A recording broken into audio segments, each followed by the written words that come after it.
최근 엿새째 세월호 실종자를 한 명도 발견하지 못해서 실종자 수는 16명에서 줄지 않고 있습니다. 해경과 해군이 사고 초기에 수중수색을 제대로 했더라면 실종자가 훨씬 줄지 않았을까 하는 아쉬움이 더욱 커지는 상황인데요.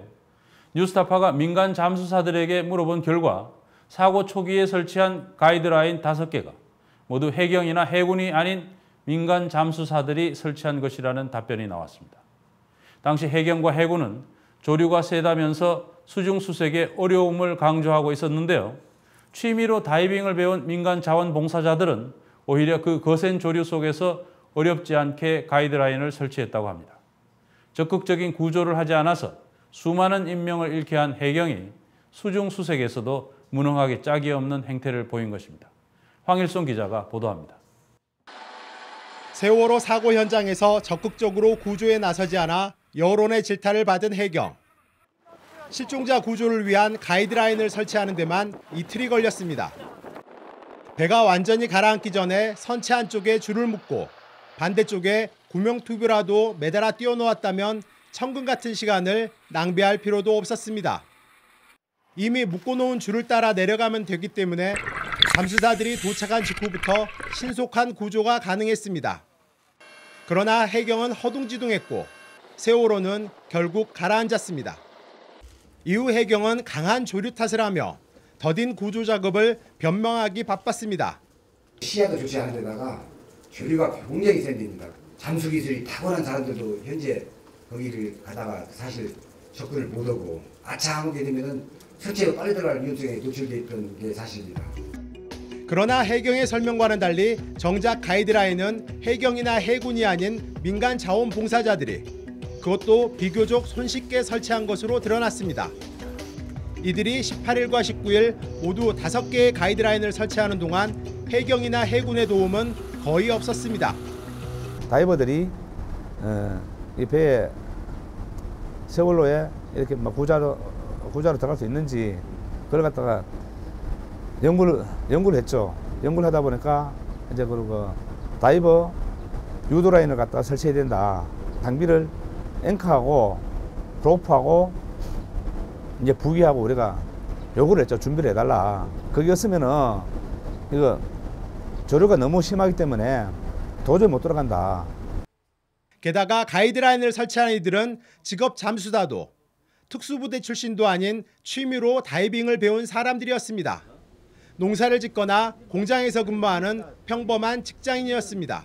업무하고는 뭐 이제 그 잠수하고는 이제 큰 관계가 없는데 제가 이제 평소에 이제 취미생활을 이쪽으로 이제 한 번, 두 번 이제 뭐 바다가 좋다 보니까 그래서 이제 어디까지 하시죠? 어드밴스 지금 가고 있습니다. 그래서 뭐 초보를 이제 초보를 벗어나서 중간 단계. 특히 이들이 가이드라인을 설치한 방법은 하루 4차례의 정조 시간을 기다리거나 바다에 뛰어들어 위험을 감수할 필요도 없었습니다.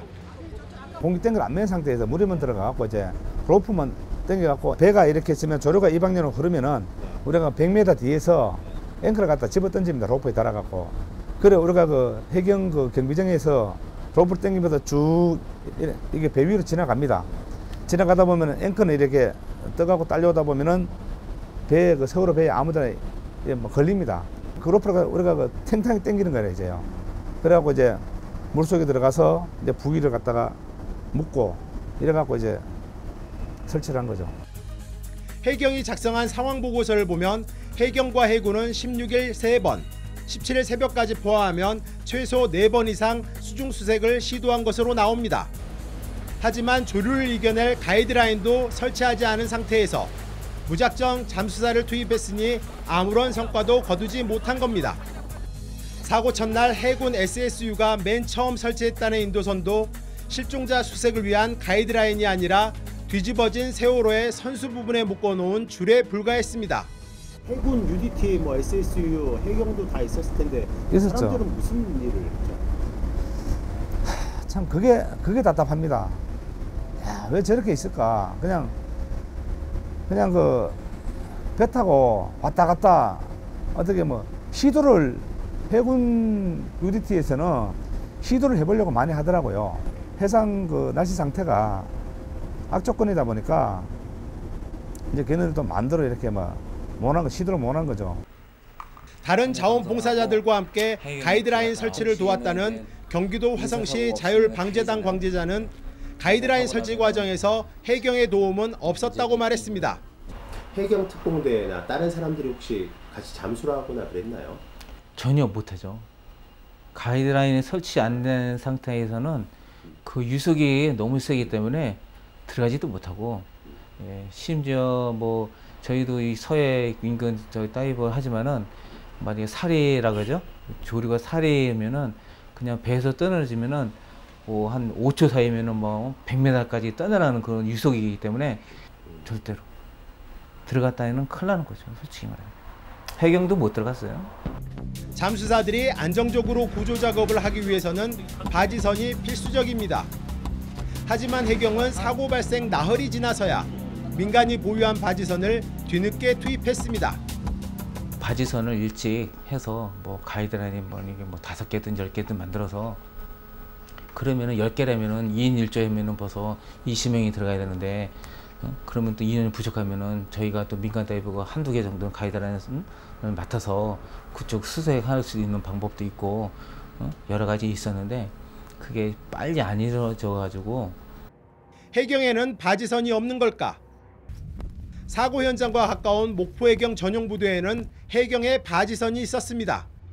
5톤의 무게를 견딜 수 있는 크레인을 장착한 이 바지선은 사고 초기에 구조 활동에 요긴하게 사용되기는커녕 한 달 넘게 낮잠만 자고 있습니다.